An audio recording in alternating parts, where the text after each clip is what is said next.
I don't believe men were created to be pawns in someone else's game. I believe we're created to be steward kings. Men under authority, yes, but entrusted with real responsibility. Not perfect men, but disciplined ones. Men who rule themselves, serve God directly, and refuse to live in fear. This is king, not pawn.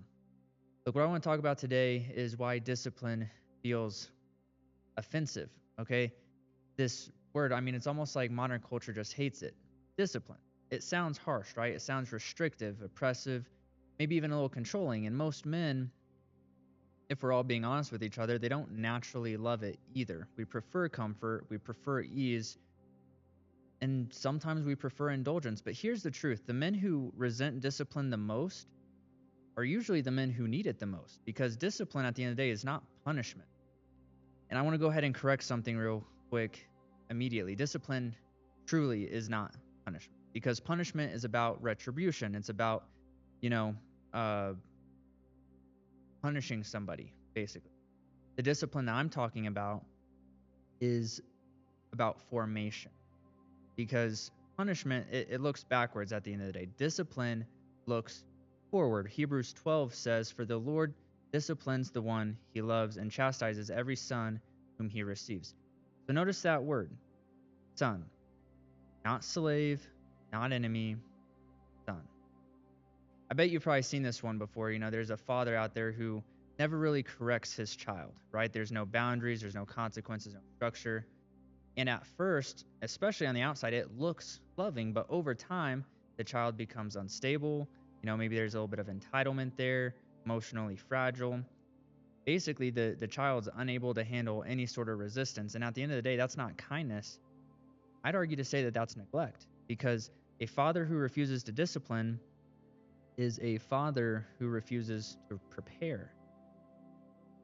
So here's what's happening to us culturally. Men have been conditioned to see discipline as judgment, oppression, legalism. They've also seen it as toxic. There's a trendy word for you. So when God corrects them, or when life corrects them, they interpret it as rejection instead of asking, what is this shaping me into? Instead, they start asking, why is this happening to me? That's the mindset of a victim, not a son. Discipline is ultimately protection, because when God disciplines you, he's protecting your future. He sees what you don't. He sees the weakness that could collapse you later on. It might be that pride that would destroy you publicly. It could be that indulgence that would hollow you out privately. The correction now prevents destruction later, because that's what love is. And sometimes, discipline, you will feel resistance with it, because if you've lived undisciplined, it will kind of feel violent at first, waking up early, or turning off the screen, training your body, controlling your tongue. I know that's something I'm working on personally. Guarding your eyes, what is it that you're taking in? What is it that you're seeing? Your impulses, they will protest. Okay, but that doesn't mean that discipline is wrong. It just means that something is being dethroned in your life. So think of something like this, okay? It's like the first week that a man imposes some sort of structure on his life. That first week is going to be uncomfortable, because his body is going to resist, his mind is going to try to negotiate with them, his emotions are going to complain. But if he pushes through, something shifts. He'll start to notice that his clarity is going to increase, his confidence is going to grow.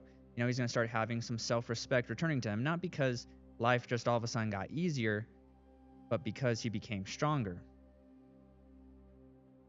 Love without discipline is essentially just sentimentality. Okay, modern Christianity, it sometimes confuses love with niceness, but love without discipline isn't biblical in any way, shape, or form. God does not indulge his children in weakness. Okay, he refines them, he corrects them, he prunes them. Jesus says in John 15, every branch that does bear fruit, he prunes. It may bear more fruit.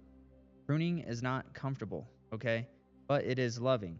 And discipline ultimately is what creates freedom. And this is the paradox of it all, right? The world says that discipline restricts your freedom, but scripture says discipline creates it.